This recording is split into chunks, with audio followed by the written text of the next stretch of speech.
आपके पास में आऊंगी। पश्चिम बंगाल को लेकर भी हम आपसे समझने की कोशिश करेंगे, ओडिशा के क्या कुछ हालात है और पश्चिम बंगाल की कैसे राजनीतिक समीकरण बनते यहाँ पर नजर आ रहे हैं। लेकिन उससे पहले सुभाष जी आपके पास में मैं आती हूँ। ओवरऑल अभी जो गणित और जो समीकरण अभी जो नजर आ रहा है 543 सीटों को लेकर, 310 पे एनडीए, 212 पे कांग्रेस और अन्य के खाते में 21, इसका विश्लेषण आपसे। देखो प्रथा, जैसा सभी लोग कह रहे हैं कि ये प्रारंभिक रुझान है, पर एक बात तय है कि जो नैरेटिव सेट करने की कोशिश 370 हर बूथ पे जीतने की बात थी, 400 पार की बात थी, तो ये अगर आप 300 भी लाते हैं तो ये एक प्रकार से एनडीए की हार है और ये मोदी के ग्राफ के गिरने का एक सिंबल है। क्योंकि जिस तरह से बढ़ चढ़कर बात की गई पूरे देश में कि मोदी है ये मुमकिन है या 400 पार, और ये कहा जा रहा था कि वहाँ पे लोग नहीं मिलेंगे, डबल का आंकड़ा नहीं मिलेगा, तो ये अगर 400 पार नहीं जाते और 350 पे भी रुकते तो एक प्रकार से मारली या कहें कि जो अपने कार्यकर्ताओं में जिस तरह के उत्साह का संचार किए थे तो ये बड़बोलापन पता चलेगा। और जिस तरह की बातचीत की थी तो हिंदुस्तान का मतदाता इनको उस तरह से खारिज कर रहा है। मतदाता कभी ये मतलब स्वीकार नहीं करेगा कि आप बहुत बढ़ चढ़कर बात करें और उसकी जो ताकत है उसको कमतर आके।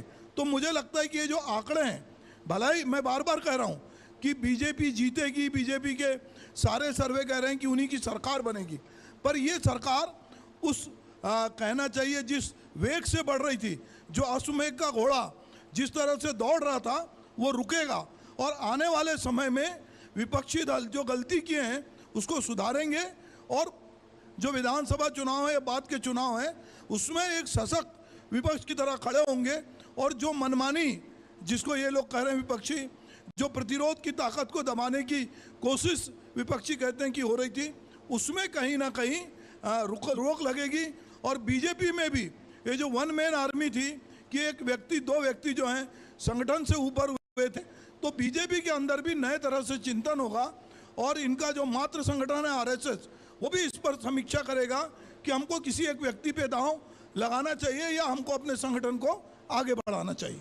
चले बिल्कुल। तो यहाँ पर 543 सीटों को लेकर क्या कुछ और कैसे समीकरण बन रही है, तो हमने इसके गणित को समझने की कोशिश सुभाष जी आपसे की है। अब अभय जी आपके पास में आना चाहूंगी। चूंकि हम राज्यवार अलग अलग जगहों को लेकर, लोकसभा सीटों को लेकर, वहां की स्थिति को लेकर तो चर्चा कर रहे हैं, पश्चिम बंगाल और ओडिशा को लेकर भी समझना दिलचस्प होगा क्योंकि यहाँ पर की भी राजनीति समय समय पर अलग अलग यूटर्न लेती नजर आती है। तो क्या कहेंगे आप, इस बार के चुनाव पर कैसे परिणाम आ सकते हैं और कैसी स्थिति अभी फिलहाल आंकड़ों के लिहाज से इन दो राज्यों में?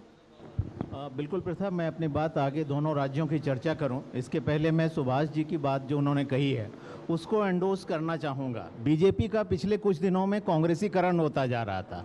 बीजेपी की स्ट्रेंथ थी उसका कैडर बेस्ड पार्टी होना, उसके कार्यकर्ताओं का संगठन, लेकिन धीरे धीरे करके वो पर्सनालिटी बेस्ड पार्टी के रूप में बदल गई थी और इसका नुकसान उसको उठाना पड़ा है। अब बात पश्चिम बंगाल और उड़ीसा की करें तो पहले पश्चिम बंगाल की चर्चा करते हैं, जहाँ एक समय में तृणमूल कांग्रेस को अभेद्य माना जाता था। लेकिन पिछले कुछ दिनों से अगर हम देखें, पिछले 2 चुनावों से देखें तो तृणमूल कांग्रेस ने एक बड़ी गलती की है। उसने ये किया कि एकला चलो की नीति के तहत बाकी जो अपोजिशन पार्टीज थे उनसे दूरी बनाकर रखी। उसका नतीजा ये हुआ कि उसके वोटों का बिखराव हुआ और इस बार के चुनाव में भी उसने इंडिया गठबंधन से अपनी दूरी बनाकर रखी और बाद में जाकर जब उसे ये लगा कि कहीं इंडिया गठबंधन की सरकार बन गई और हम पिछड़ ना जाएं, तब उसने ये जाकर कहा कि हम बाहर से समर्थन देंगे। तो ये जो उसने विपक्ष को साथ न लेकर चलने की गलती की, उसको नुकसान उठाना पड़ा। शुरुआती रुझान में तो पार्टी बीजेपी से भी पिछड़ती हुई नजर दिखाई दी थी, लेकिन अभी जो लेटेस्ट ट्रेंड है उसके मुताबिक वो पिछले बार की सीटों की बराबरी करती दिखाई दे रही है। 22 सीटों पर लीड कर रही है और 16 पर बीजेपी लीड कर रही है। लेकिन पिछले दिनों जो 3 चीजें हुई हैं उसने नुकसान पहुंचाया है उसे पश्चिम बंगाल में।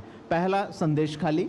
दूसरा, टीचर्स अपॉइंटमेंट में हाई कोर्ट का जो उसके खिलाफ एडवर्स वर्डिक्ट गया वो, और तीसरा उसके बाद मुस्लिम आरक्षण। ये तीनों चीज़ें उसके खिलाफ गई हैं और वहाँ उसको नुकसान उठाना पड़ा है। बहुत संक्षेप में मैं उड़ीसा की चर्चा जरूर करूँगा क्योंकि उड़ीसा 2 राज्यों में से ऐसा राज्य है जहाँ विधानसभा चुनाव भी हो रहे हैं। बीजू जनता दल या बीजेडी का जो प्रभाव था उसकी स्ट्रेंथ नवीन पटनायक की ये थी कि उन्होंने विपक्ष का साथ कभी नहीं दिया, एनडीए में शामिल नहीं हुए, लेकिन एनडीए की तरफ उनकी लीनिंग रही। एनडीए और यानी कि बीजेपी और बीजेडी के बीच में सीधी टक्कर नहीं हुई। इस बार वहाँ बीजेपी और बीजेडी के बीच की सीधी टक्कर है और लोकसभा चुनाव के जो रुझान आ रहे हैं उसमें भी, और विधानसभा चुनाव के जो रुझान आ रहे हैं दोनों में ये बात दिखाई दे रही है कि बीजेडी को नुकसान हो रहा है। लोकसभा चुनाव की बात करें तो 15 सीटों पर बीजेपी लीड कर रही है और केवल 2 पर बीजेडी इस समय लीड कर रही है।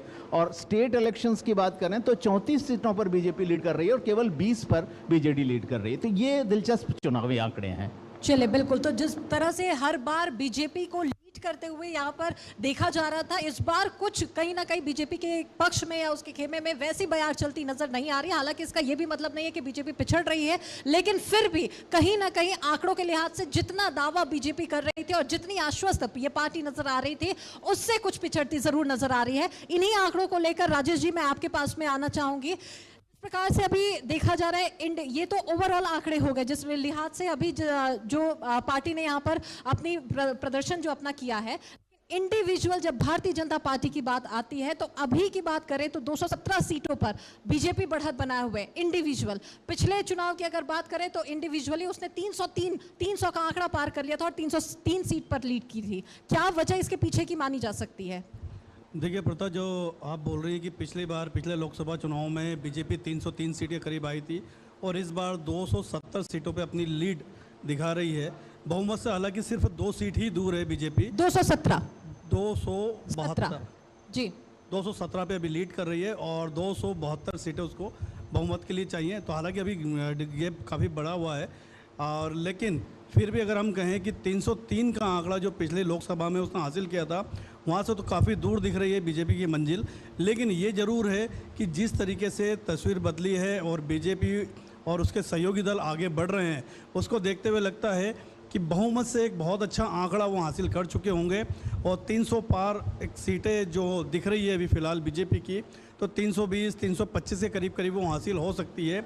और जहाँ तक आपका एक जो खासकर भी सवाल आया था कि कुछ जगह पर जो बीजेपी पिछली बार की तुलना में इस बार पिछड़ रही है, या ये कहें कि वो इतना गेन नहीं कर पा रही है जो पिछली बार की थी, तो ये स्थिति तो हम देख ही रहे हैं। उसका साफ साफ कारण था कि मतदाताओं का एक तरह से विचलित होना, महंगाई और दूसरे मुद्दों ने उसको काफ़ी हद तक प्रभावित किया।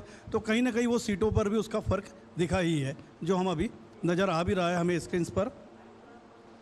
जी बिल्कुल। तो चलिए, आंकड़ों की बात लगातार हो रही है और इन्हीं आंकड़ों पर पूरा ये खेल केंद्रित है और इन आंकड़ों के हिसाब से ये तय होगा कि कौन आता है। सुभाष जी आपके पास मैं आना चाहूंगी। चूंकि भाजपा के इंडिविजुअली प्रदर्शन को लेकर हम यहाँ पर परफॉर्मेंस को बात कर रहे थे, 217 और 303 की बात यहाँ पर हो रही थी, तो ये तो बात रही बीजेपी की। लेकिन अगर कांग्रेस के लिहाज से देखें तो इन आंकड़ों को कांग्रेस इस बार के चुनाव में कैसे देख रही है और आपका समीकरण, आपका गणित क्या कहता है कांग्रेस के पक्ष से? देखिए प्रथा, कांग्रेस ने सारी सीटों से चुनाव नहीं लड़ा। कांग्रेस ने 332 सीटों पे चुनाव लड़ा, तो उन्होंने ये बाकी सीटें अपने सहयोगियों के लिए छोड़ी। तो 332 में फिर भी जितने सहयोगी थे उसमें सबसे ज़्यादा नंबर पे खड़े करने वाली कांग्रेस थी। अब कांग्रेस को ये मालूम है कि यूपी में उसका जो उपस्थिति थी उस तरह से पहले नहीं थी। अगर वो कांग्रेस यूपी में अपनी उपस्थिति दर्ज करा